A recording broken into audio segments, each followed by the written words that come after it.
There are a lot of problems in the world, problems that can be solved with well-run social campaigns. But as with any big project, running a campaign requires careful preparation and a systematic approach. Take John's story, for example. John lives in Texas. He worries about the environment. He's running a social campaign to reduce littering in the state. That takes a lot of effort, but it seems like people just aren't paying any attention. And this is Jane. She's an expert at planning campaigns. Jane's going to show John how to achieve his end goal. Jane knows that OASIS comes in handy when planning campaigns. OASIS is an acronym for the following 5 steps: objective, analysis, strategy, implementation, scoring.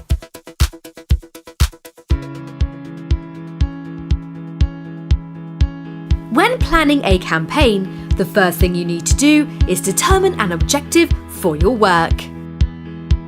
John, what do you intend to achieve with your campaign? I want Texas to be cleaner. But it's not really about you. It's about those who are littering. What do you want them, whoever they are, to do? I want them to stop littering.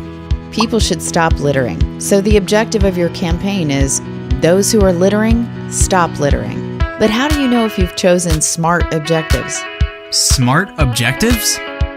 SMART is a well-known set of criteria used to set management objectives.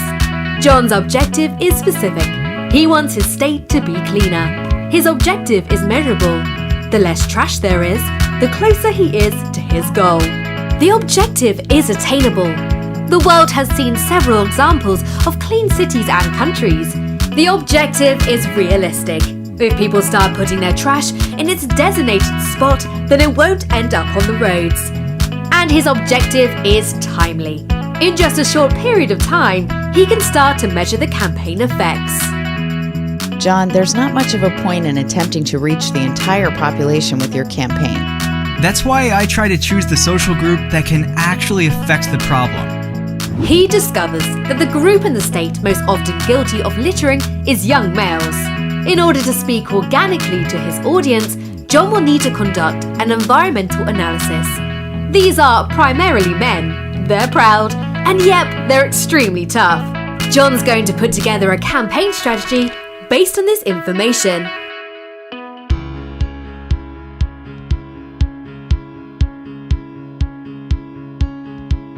The main question bugging John is how to give voice to his cause.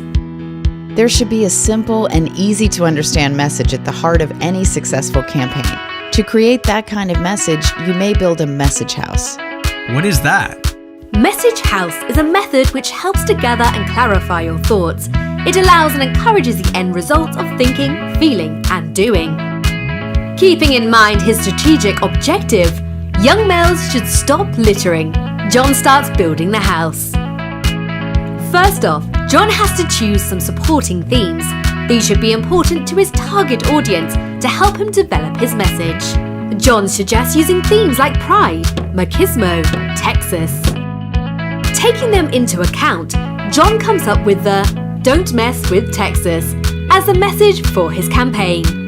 For the message house to stand fast and attain its goals, it must be founded in a database of statistics, real-life stories, and successful examples, which John should gather together. Jane likes the "Don't mess with Texas" message. It's simple and really rolls off the tongue. It fits his target audience well, as they tend to be pretty proud and loud. It's community-centered and has the ability to unite people. And it's really modern, as Texas hasn't seen anything like it before.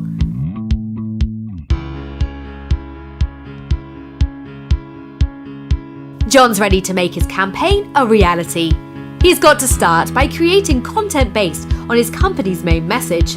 That could be text, audio, video, or all of it at the same time, maybe in an infographic. I try to choose my distribution channels based on my audience. Which media channels do young Texan males use? It seems like advertising on radio and television are really appropriate, while exhibits are better left off the list. Instead of the usual boring billboards, John decides to place painted metal trash barrels throughout the state. Soon every Texan will recognize them. I suggest thinking about digital media too. Sites, social networks, mobile apps, selfies with famous stars supporting the campaign's message will be a hit. Involve various channels and consider your resources carefully. Resources include funds, human resources, campaign stakeholders, equipment, and technology. These are all valuable. Finances are not always a precursor to success.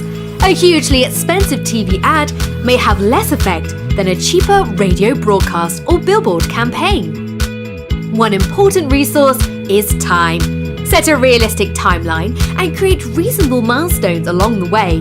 This will help to coordinate all necessary efforts and evaluate how the campaign is going.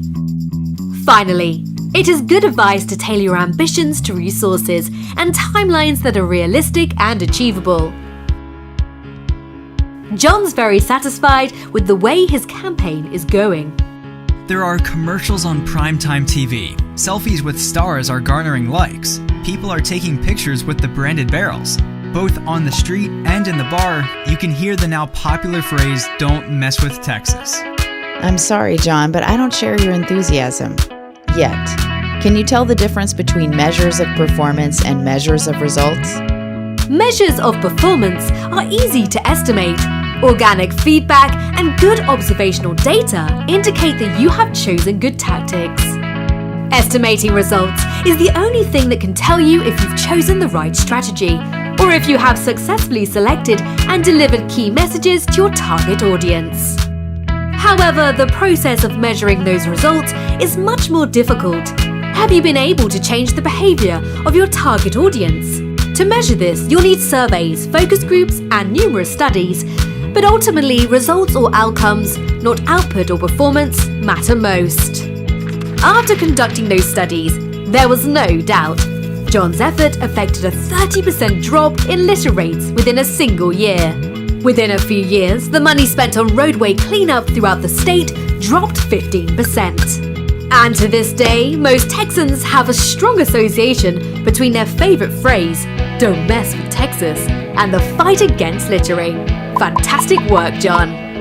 John was able to achieve his objectives because they were smart, and he planned the campaign by using Oasis. And what's John doing now? He's solving other tricky problems and sharing his success story with the world.